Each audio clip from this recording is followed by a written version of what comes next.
Hello, and welcome to today's adventure with Odinovo. Today, we're introducing a country that may be relatively small in size, but offers a wide variety of rich and diverse travel experiences, Portugal.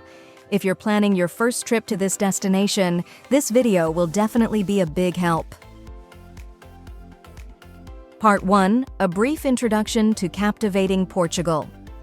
The Portuguese Republic, located in the southwestern part of the Iberian Peninsula in Europe, shares its eastern and northern borders with Spain and is surrounded by the Atlantic Ocean to the west and south. Portugal boasts an extensive coastline, with terrain predominantly consisting of mountains and hills. The official language is Portuguese. Industries like textiles, winemaking, and tourism drive its economy. Portugal is a multifaceted travel destination.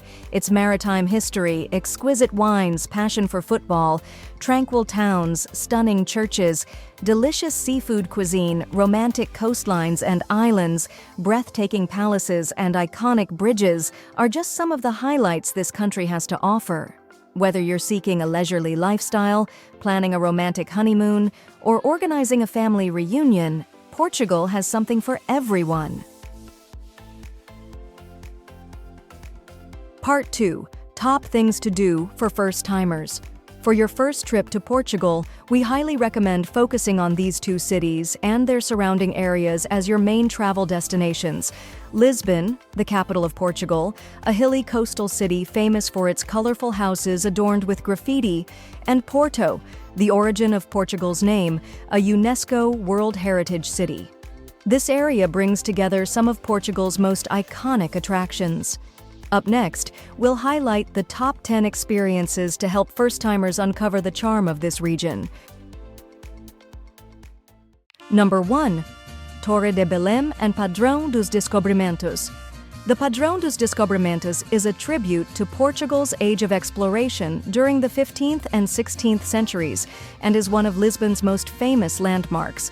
It's located at the site where many historic voyages began. Just 0.7 miles away is the Torre de Belém, built in 1520 to commemorate Vasco da Gama's successful circumnavigation of the globe. We recommend walking along the Tagus River to visit these two sites. It's a relaxed walk where you can enjoy scenic riverside views. Number 2. Taste the famous egg tart after exploring the Mosteiro dos Jerónimos. It takes about 9 minutes to walk from the Padrão dos Descobrimentos to the Mosteiro dos Jerónimos, a UNESCO World Heritage Site and one of Lisbon's most prominent landmarks. Pastéis de Belém is very close to the monastery, making this pastry shop a perfect spot to relax after exploring. In the 19th century, nuns and monks of Mosteiro dos Jerónimos used egg whites to make church decorations. There will be a lot of egg yolk left. To avoid waste, the egg yolks were used in baking, creating the prototype of the famous egg tart of Pastéis de Belém. Number 3. Ride the tram 28 through the heart of Lisbon. The 28 tram in Lisbon is often called the most beautiful tram line in the world.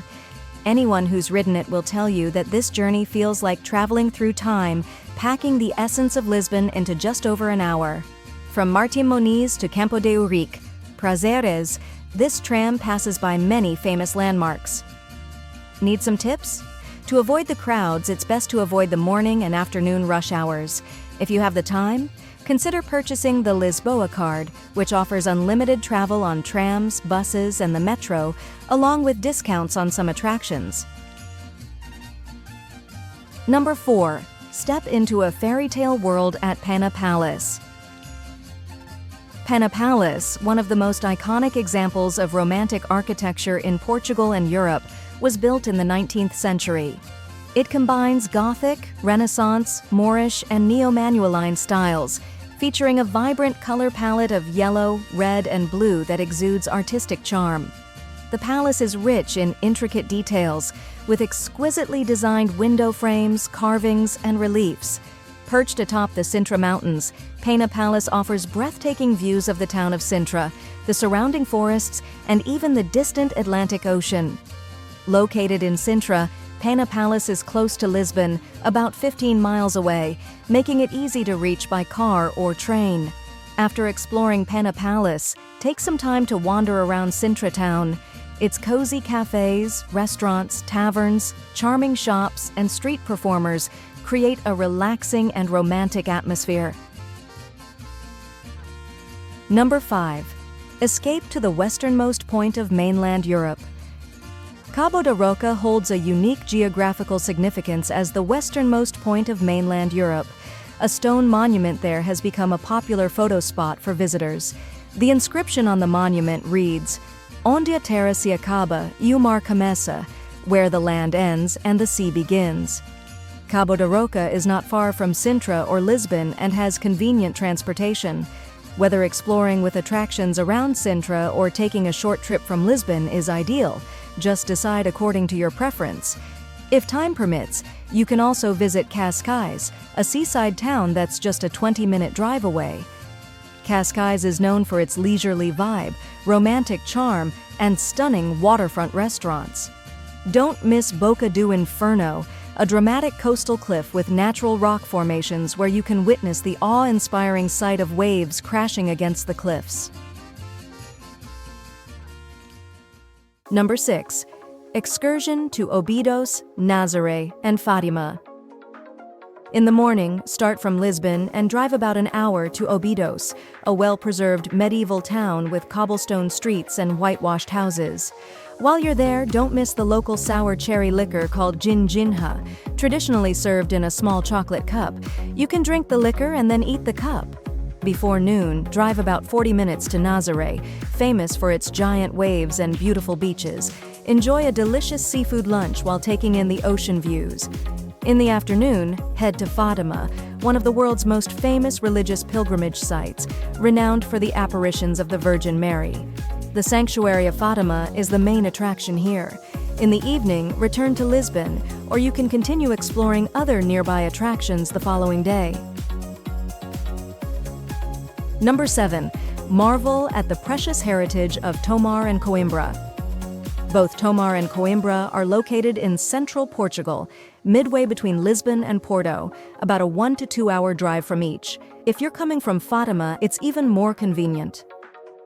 Tomar is renowned for its history with the Knights Templar and its charming old town. The town's Convento de Cristo, a UNESCO World Heritage Site, is a must-visit. Additionally, every 4 years, Tomar hosts one of Portugal's most significant and unique traditional festivals, the Festa dos Tabuleiros. Coimbra, on the other hand, is a cultural gem. The University of Coimbra, founded in 1290, is one of the oldest universities in Europe. The old town of Coimbra is filled with charming churches, monasteries, and narrow cobblestone streets. Number 8. Check in at the world's most beautiful spots in Porto. Livraria Lello was established in 1906. It is famously associated with rumors that it inspired the first Harry Potter movie, drawing book lovers from around the world to visit. Now the place has nearly become a Harry Potter-themed shop, despite J.K. Rowling herself stating that she has never visited. Upon entering the store, you'll be captivated by the intricately crafted woodwork, the stained glass skylight, and the red velvet-like staircase that immediately embraces you. As a result, Livraria Lello is often regarded as one of the most beautiful bookstores in the world.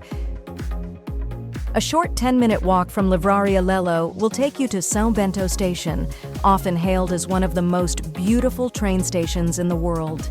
It is renowned for its 20,000 blue and white ceramic tile murals that depict scenes from Portuguese history and culture. Nearby, you'll find the Chapel of Souls, with walls covered entirely in blue and white tiles. It's a very popular spot on social media, so make sure to snap a photo if you have the time. Number 9. Enjoy a panoramic view of Porto from the venue of Royal European Weddings. A 15-minute walk from São Bento station will bring you to the Sé do Porto, Porto Cathedral, one of the oldest buildings in the city, blending Romanesque and Gothic architectural styles.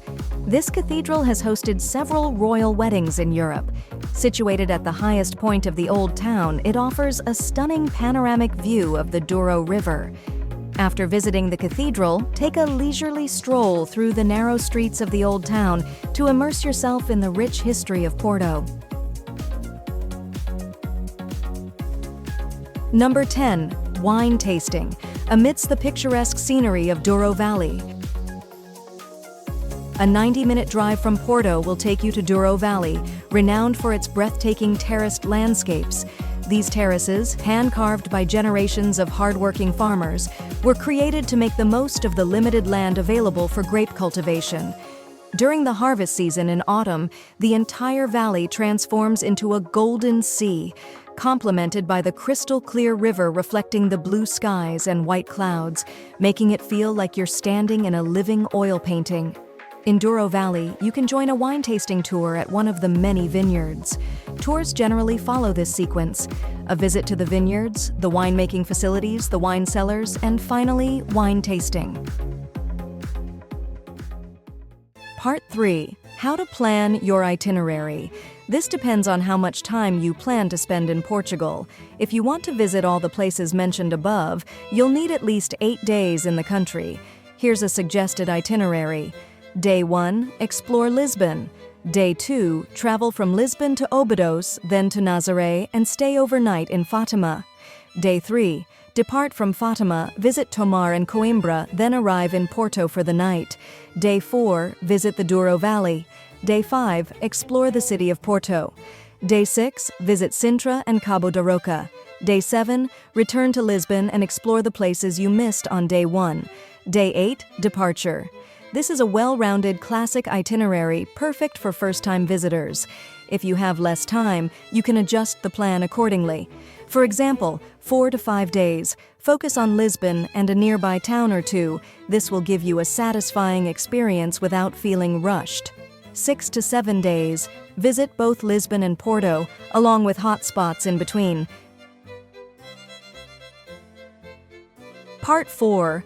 FAQ for first-timers traveling to Portugal. 1. Can I travel to Portugal without speaking Portuguese? Yes, you can. In major tourist areas, younger people often speak some English. However, older generations may find it more challenging to communicate in English. That said, the Portuguese are incredibly warm and welcoming. They'll go out of their way to help you, even if they only know a few English words. Bringing a translator or downloading a translation app on your phone is always a good idea. 2. Is Portugal safe? Portugal is considered one of the most peaceful countries in Europe. Violent crime rates are very low, especially in major cities like Lisbon and Porto, where tourists rarely face significant safety issues. Additionally, Portugal experiences minimal extreme weather or natural disasters, and strikes are relatively infrequent. That said, it's always wise to take precautions. Avoid leaving your bag or wallet unattended, especially in tourist hotspots and on public transport. Stay vigilant at night in isolated or less crowded areas. If you're driving, ensure you don't leave visible valuables in your car to avoid break-ins. 3. Are there things I shouldn't do in Portugal? Don't ignore local manners and etiquette. Always greet people when entering shops, restaurants, or starting a conversation. Say "Olá," hello, or "Bom dia, boa tarde," good morning, afternoon, and use "Obrigado, obrigada," thank you, for male, female speakers. Don't confuse Portugal with Spain. Avoid referring to Portugal as part of Spain. It's a separate country with its own rich culture and history, and such remarks can offend locals. Don't rush service. The Portuguese enjoy a relaxed pace of life. Restaurant service might be slower than you're used to, but patience is appreciated and aligns with the local culture. As long as you stay polite, respectful, and follow local laws and norms, you're unlikely to face any issues. That's all we wanted to share with you today. Thank you so much for watching until the end. If you want to know more, please check out the articles we shared in the comment area or contact us directly. Don't forget to give us a like, share this with other travelers, and follow us for more. See you next time and have an amazing trip to Portugal.